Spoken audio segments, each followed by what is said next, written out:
একটা কথার উত্তর দিতে পারবো। উনি জিজ্ঞেস করছেন এই বাজেট মানে হলো 30শে জুন, আমি বলবো অবশ্যই এর মধ্যে হবে।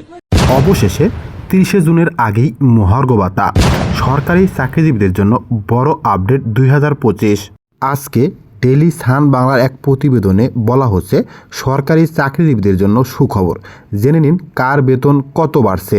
জনপ্রশাসন মন্ত্রণালয়ের সিনিয়র সচিব মোখলেছুর রহমান গত জানুয়ারি মাসে বলেছিলেন জুনের আগেই মহার্ঘ ভাতা হবে। তবে কত পার্সেন্ট হবে, কোন গ্রেডে কর্মচারী কত পার্সেন্ট হারে মহার্ঘ ভাতা পাবেন সে বিষয়ে তিনি কিছুই বলেননি। আগামী জুনের মধ্যেই মহার্ঘ ভাতা ঘোষণা করা হবে।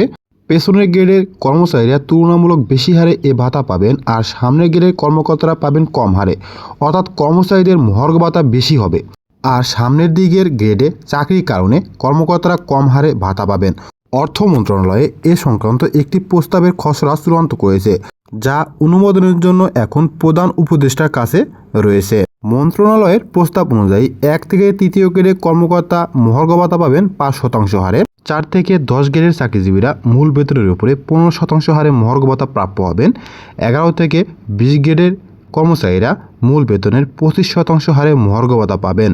অর্থ মন্ত্রণালয়ের কর্মকর্তার এক গোপন সূত্রে জানা যায়, তারা আরও জানিয়েছেন পেনশন ভোগরত কর্মকর্তা কর্মচারীরাও একটি নির্দিষ্ট হারে মহার্ঘ ভাতা পাবেন।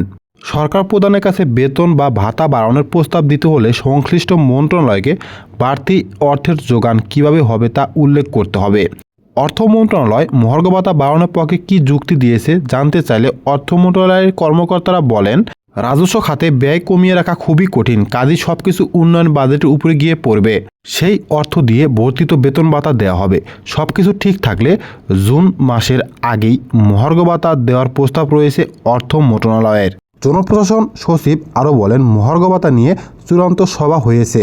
এবার যারা পেনশনে গিয়েছে তাদেরও মহার্ঘ ভাতা দেওয়া হবে এবং একটি নির্দিষ্ট হারে। যারা মহার্ঘ ভাতা পাবেন ইনক্রিমেন্টের সময় সেই ভাতা বেসিকের সঙ্গে যোগ হবে। সরকারি কর্মচারীদের সর্বশেষ পে স্কেল দেওয়া হয় 2015 সালে। এরপর আর বেতন বাড়েনি তাদের, অথচ নিত্য প্রয়োজনীয় দ্রব্যের দাম বেড়েছে।